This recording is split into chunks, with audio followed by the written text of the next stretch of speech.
Facer memoria, un podcast de historias contadas en primeira persoa.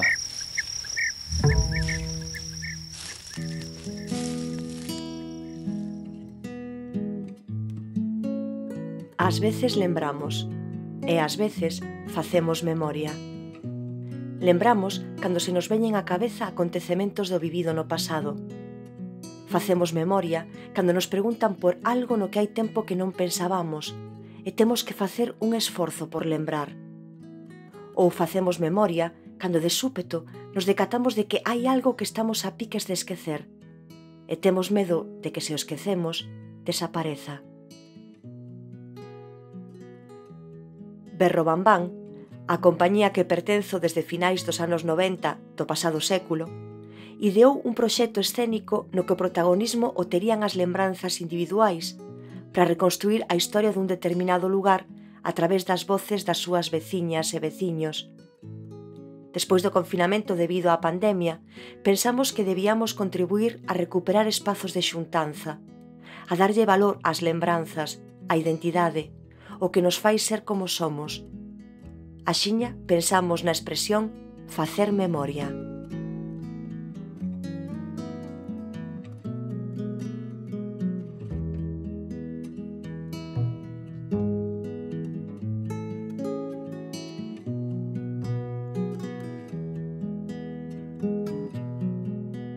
En Berrobambán dedicámonos ás artes escénicas, pero para un proxecto como o de facer memoria, consideramos indispensable contar coa colaboración de historiadoras e historiadores, como o colectivo Mazarelos, para a parte de investigación previa, pero tamén para a participación presencial nos encontros. En cada lugar atopamos cronistas que recollen feitos, acontecementos, o decorrer dos tempos. Sen esas persoas, imprescindibles para comprender a sociedade na que vivimos, un traballo como o noso quedaría incompleto. É de xustiza agradecerlle a súa sempre boa disposición, o material que compartiron connosco, a súa contribución á reconstrución da historia local, que a miúdo non se valora abondo, a súa vocación e perseveranza. Atopamos en Maniños un bo exemplo.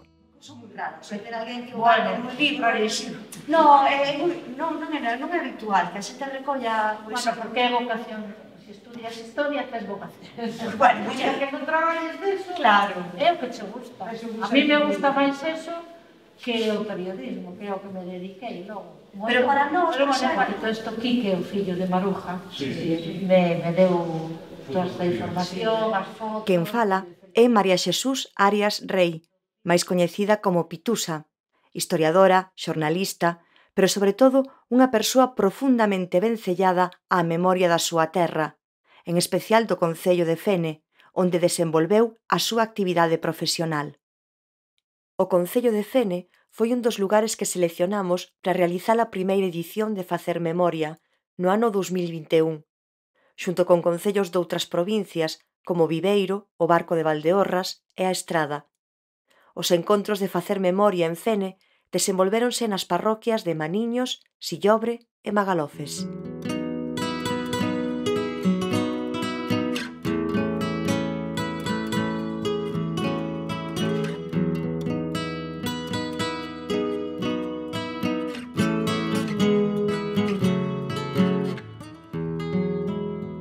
Facer memoria.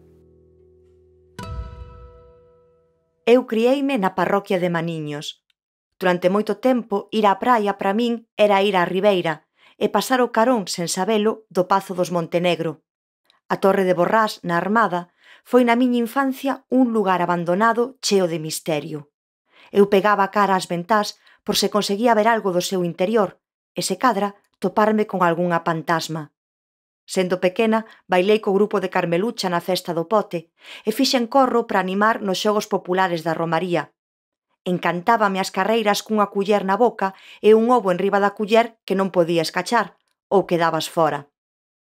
Pouco sabía eu da historia da Romaría do Pote, pero estaba Pitusa para lembrala. Sabedes como xurdiu a romería? Sí, a festa do Pote xurdiu por amigos das árbores, a asociación originaria, tal, a crearon. E iso logo suscitou moito lío, porque era a primeira festa pagana que se facía na parroquia.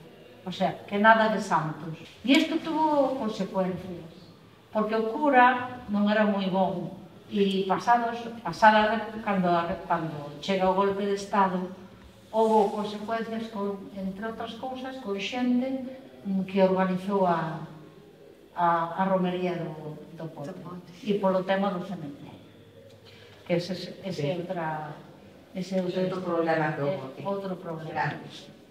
E, de feito, bueno, logo sabes que houve a queima da iglesia e tal, e entón houve represalias contra xente que tiña relación con esta historia. Ajá, vale. E o cementerio igual. A Romaría do Pote ven celebrándose ininterrumpidamente dende o ano 1933, exceptuando os anos da Guerra Civil. Trátase dunha das romarías pioneiras de Galiza, tendo como particularidade o seu carácter laico, o non estar adicada a ningún santo. Estas palabras pertencen ao libro Maniños no pasado, escrito pola propia Pitusa e Enrique Sanfiz. Non todas as palabras están nos dicionarios, pero se buscamos a palabra memoria, que sí está, a primeira entrada é facultade que permite reter na mente e facer presentes mentalmente cousas pasadas. A memoria fai presente o pasado, esquiva o paso do tempo.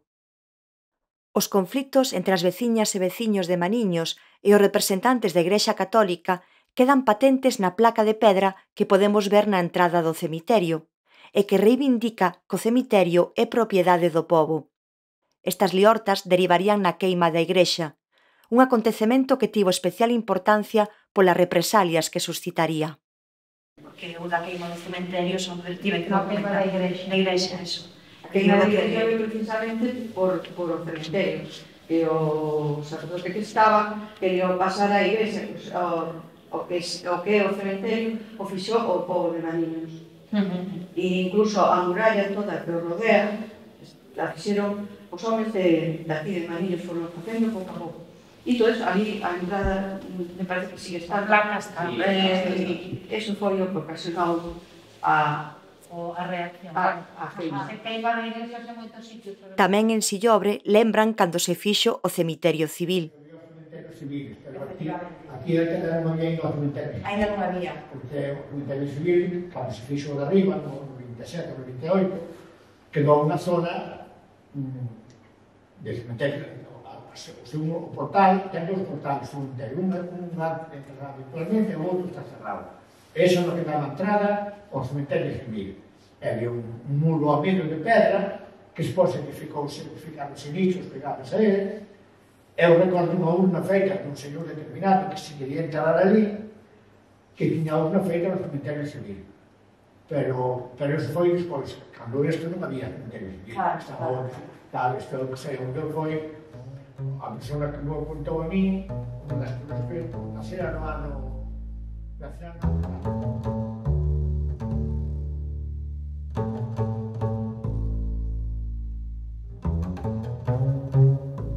Facer memoria. Non pretendemos recuperar a memoria esquecida, se acaso, non esquecer o que está a piques de desaparecer.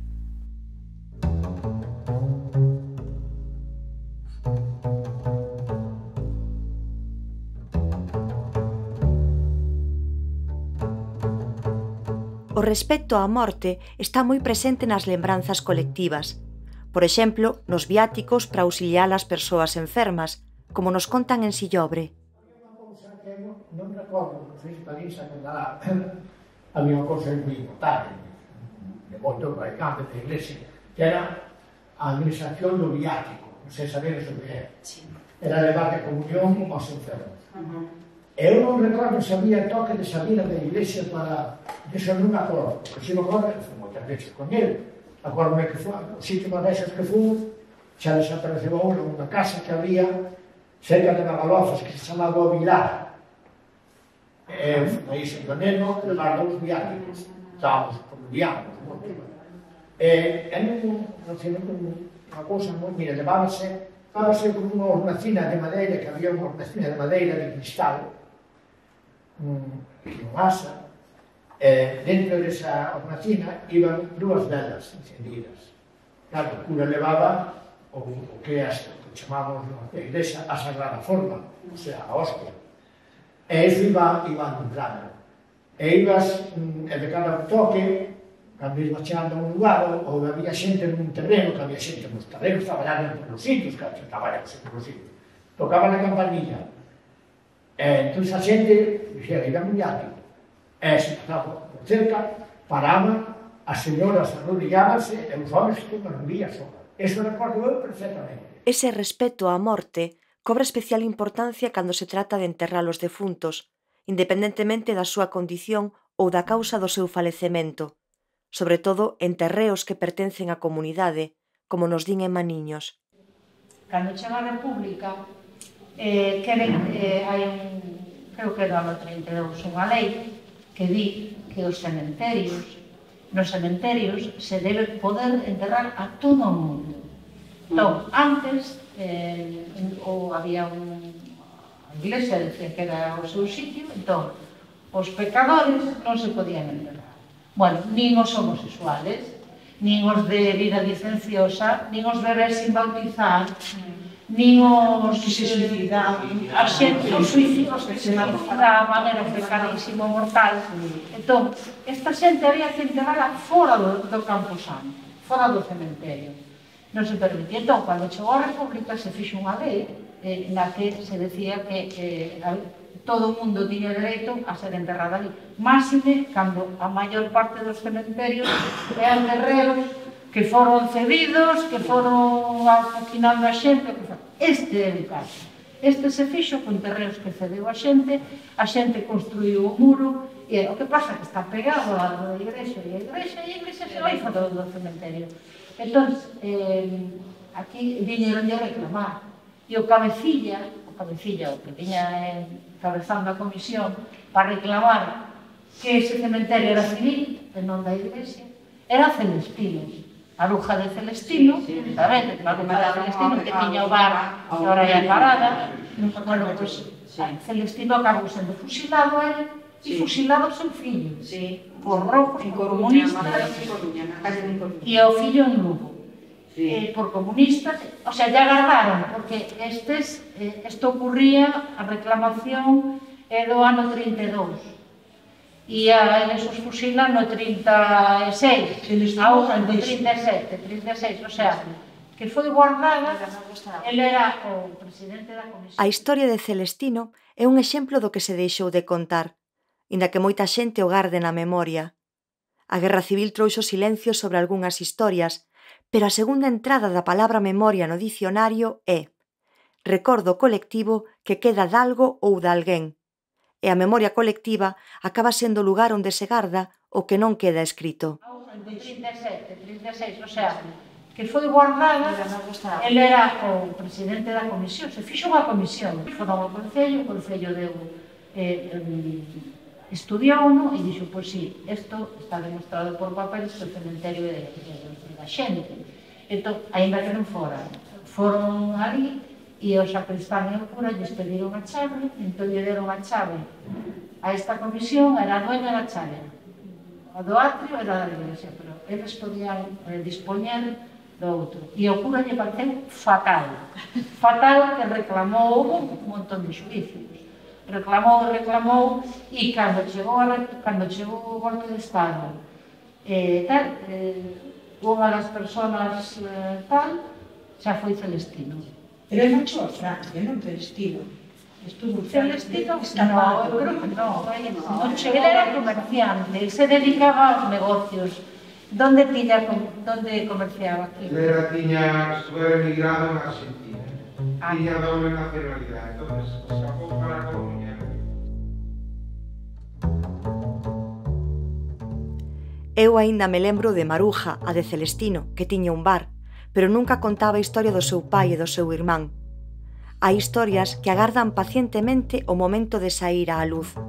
Ás veces, a través de proxectos como o de facer memoria, e ás veces pola curiosidade de historiadores e xornalistas como Enrique Sanfiz, que me contou un acontecemento relacionado coa chamada Fonte dos Mouros de Sillobre, onde se di que unha parella de namorados quixeron matarse para estar xuntos no outro mundo, xa que neste o seu amor era imposible.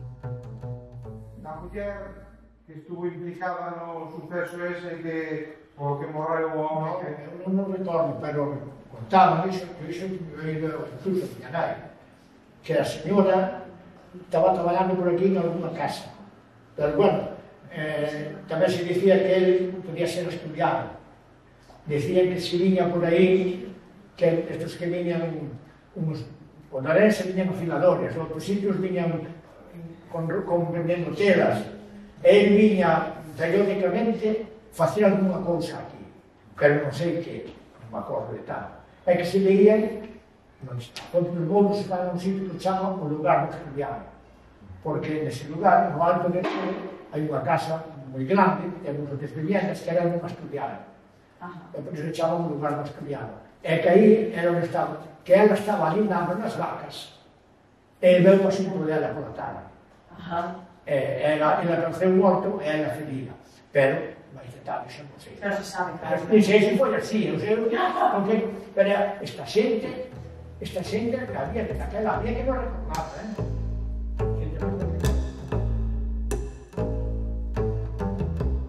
Contan que a parella de namorados escoitaba a campá da igrexa apuntándose na fronte cunhas armas que el conseguira. Debían agardar a derradeira badalada para disparar á vez, e así entrar xuntos no máis alá. As campás da igrexa anunciaban a morte, pero tamén marcaban o ritmo das xornadas, a hora de comer, a hora de recollerse. O San Cristán era quen a miúdo desempeñaba o oficio de campaneiro, e a veciñanza pagáballe cun mollo de trigo o servizo de anunciarlle as horas. Que era un dato pequeno que ia dicir que como se estaba na iglesia. Despois, había un difunto. No momento dele tamén cambiaron as señales. E o Bruno, unha vez preguntaron a min, expliquei-le, pero bueno, faino bastante parecido, pero distinto. Pero bueno, entendes ben, un home é 3 veces e unha muller eran 2. Ese era o toque. Había toque nos angelinos, que ahora afortunadamente concorren. Pero cando eu tiña 7 ou 8 anos, nos días menos a Barullo, aquí, con todas as parroquias. O toque de angelinos era outro. E despois había, se había difunto, por exemplo, morría pola mañá. Os enterros eran normalmente pola mañá. Morría hoxe pola mañá unha persona. Da facía esa señal. E despois, antes do toque, pola tarde, antes do toque de oración, tocábase media hora, que se chamaba tocar de final. Chamábase que había difunto. E ao día siguiente, pola mañá, tamén tocábase por terra, naturalmente, moito máis que agora toca un pouquinho cando pasa o catálogo por aquí, cando ven de arriba xa non ve. Pero despois tocábase para o funeral de outra forma. Non sei que máis toques había, non me acordo agora, había máis, pero xa non me acordo. Andrés Picallo, veciño de Sillobre, medrou neses tempos e garda na súa memoria o toque das campás e a lenda da Fonte dos Mouros, onde lle dicían que estaba enterrado un rei mouro que en algún momento resucitaría para ser libre e se cadra compartir o seu tesouro. Pero el nunca tivo medo de beber alí, da mesma maneira que non tiña medo de ir ás festas, subindo a costa da Lavandeira, inda que a nai se preocupase polos escapados que buscaban refuxio no monte. Abaixo nunca vin a pé, pero para arriba moitas veces. Ese era un ano chavalito, porque miña nai era moi severa, como vía aqueles escapados, había moito medo andar por aí, pues arriba. Mentre fomos chavales, nunca, a meu hermano e a min, nunca nos deixou ir. Empezamos a ir, cando xa tiñamos, non sei, mellor, 18 anos. Juntábamos a pandilla, pedíamos a campanada, outras cosas, Sí, sí. Te fíjate se se andaba. Non ten que ver con punto, tenemos así. Facer memoria, descubrindo as historias que viven nos lugares onde representamos as nosas pezas.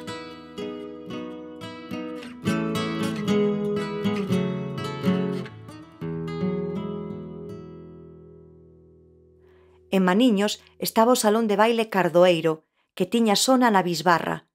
Pitusa Arias lembra cando ia bailar coa súa curmá sendo unha nena. Moitas parellas coñecéronse alí, en Cardoeiro, onde tamén había un cine, un bar e un ultramarinos. Que non sei, que Non, es moi nova, Non, fun a bailar a capoeira cando era así. Vale, es moi nova. Non tiven a desgracia de que non tiña abuelos. Uns porque non os presentaron e outros porque morreron pronto. Entón, meus pais non tiñan con quen deixarnos, a meu irmán e a min, e os domingos era obligado ir ao baile de capoeira. Entón iban os meus padriños, meu tío Julio, meu tío Luis, tal, se poñían na mesa ali no balconcillo, e eu coa miña prima Glorita, que éramos da mesma edad, pero isto éramos menores de 9 anos, porque eu 10 anos me funde aquí, co cual éramos unha foto preciosa, as dúas bailábamos, o sea, bailábamos toda a noite do domingo, e o luns pa escuela. Pero vos fostes, non? Claro, esta xente ligou ali seguro.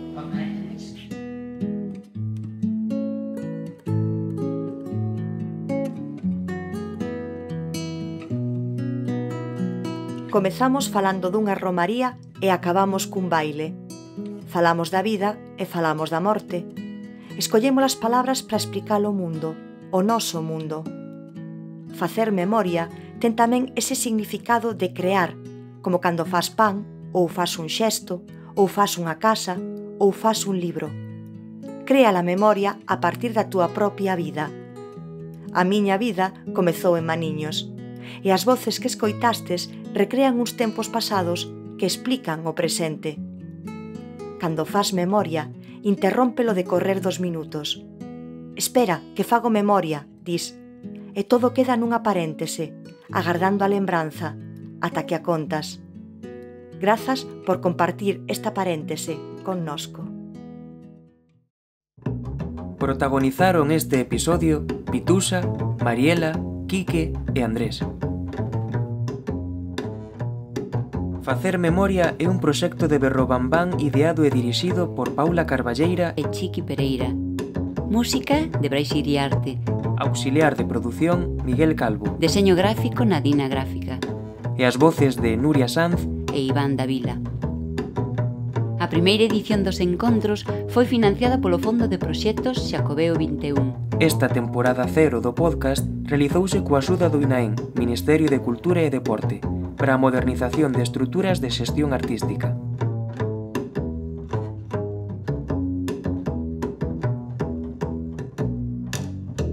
Facer Memoria.